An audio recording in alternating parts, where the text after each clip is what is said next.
رب اشرح لي صدري ويسر لي أمري واحلل عقدة من لساني يفقه قولي واللهم ثبتنا عند الموت بلا إله إلا الله اللهم اجعلنا من الذين آمنوا وعملوا الصالحات وتواصوا بالحق وتواصوا بالصبر آمين يا رب العالمين। শক্তিশালী শারীরিক গঠন কিভাবে পাওয়া যায়? শক্তিশালী পা কিভাবে বানাবেন? শক্তিশালী ব্রেন কিভাবে বানাবেন? শক্ত হাত কিভাবে তৈরি করবেন? আপনার স্ট্যামিনা কিভাবে বাড়াবেন?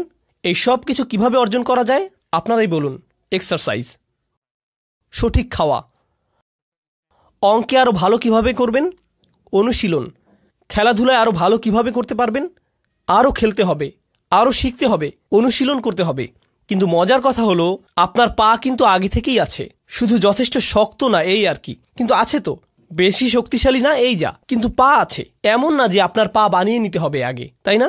আপনাকে শুধু পায়ের ব্যবহার বাড়াতে হবে, দৌড়াতে হবে, যত দৌড়াবেন ততই শক্ত হবে, ততই স্ট্যামিনা বাড়বে। আপনার ফুসফুস তো আগে থেকেই আছে, কিন্তু ধারণ ক্ষমতা যথেষ্ট নেই। ট্রেডমিলে 3 মিনিট দৌড়ানোর পরেই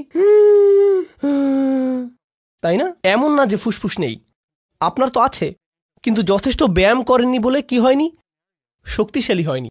তাহলে কোরআনের যুক্তিটা হবে আপনার মধ্যে ইতিমধ্যেই কিছু হিকমা আছে, কিন্তু সেটাকে কি করেননি? শক্তিশালী করেননি, সেটাকে সেভাবে ব্যবহার করেননি, অ্যাক্টিভেট করেননি, প্রয়োগ করেননি। আল্লাহ যা দেন সেটার যথাযথ ব্যবহার না করলে দুর্বল হয়ে যায়।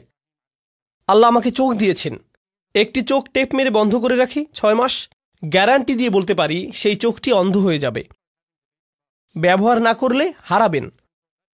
যেসব রোগী কোমাতে পড়ে থাকে 6 মাস বা বছর যাবৎ, সুস্থ হবার পর দাঁড়াতে পারে না, কারণ মাসল অ্যাট্রফি হয়ে গেছে, পেশিগুলোর ব্যবহার করা হয়নি। তাই আল্লাহ আমার ভেতরে কিছু একটা দিয়েছেন, ভালো সিদ্ধান্ত নেবার ক্ষমতা দিয়েছেন, আমাকে আগে থেকেই দিয়েছেন, কিন্তু সেটার ব্যবহার আমি করছি না।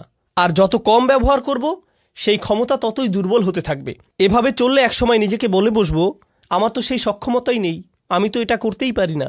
আর ইদানিংকালে সবচাইতে ভয়ানক বেদনাদায়ক উদাহরণ যা আমি দেখি তা হলো তরুণ যুবকেরা আমার কাছে এসে বলছে, উস্তাদ কিছু একটা বলে আমাকে অনুপ্রাণিত করুন।